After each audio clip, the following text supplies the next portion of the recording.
Ako si Mr.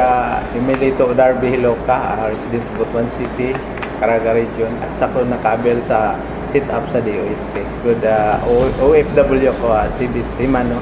Isa ko sa Peter Mechanic sa barko. And then almost 17 years ko sa abroad. 2012 nag-put up ko Pit Car Service Center sa Libertad, Butuan City.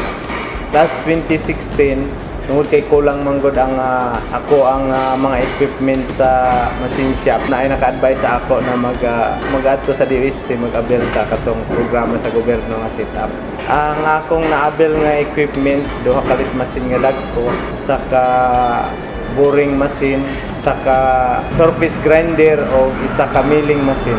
1,880,000 ang akong na-abel sa setup. Katong mga training, no, inventory, minimize sa mga materials, nya kanang mga waste food na metal na ma-recycle gyapon siya. O kato pong consultancy training seminar no nga gikuan. Dako kaayo ang impact no sa setup nga gitabang sa DOST. When it comes to productivity, tungod kay unang-una napadali ang produkto nga paghimo sa mga parts sa pag-prepare, nakatabang po sa trabahante, no. Then siyempre pag makatabang ka sa trabahante, daghan og pila ka buk ila anak sa ila family, makapaispila sa ila sa mga bata.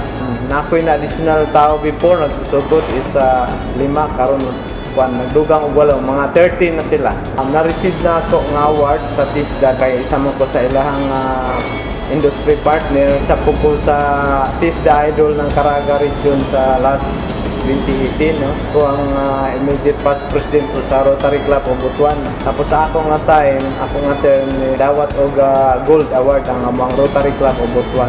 Last na ako na award sa Malacanang, ako ang isa na nidaog sa Model OFW Family Award sa CBS category sa Philippines.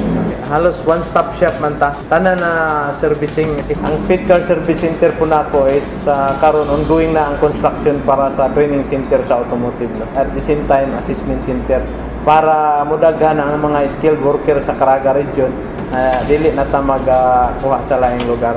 Ato na kaugaling ang produkto. No? Kaya simple pag increase ang imong production, increase po ang imong income. Sa before income lang kag mga 200,000 a month, so karon maabot na siya mga 300 ka 350 na. Ako nagpapasalamat sa DOST, labi na sa ilahang setup nga programa sa DOST.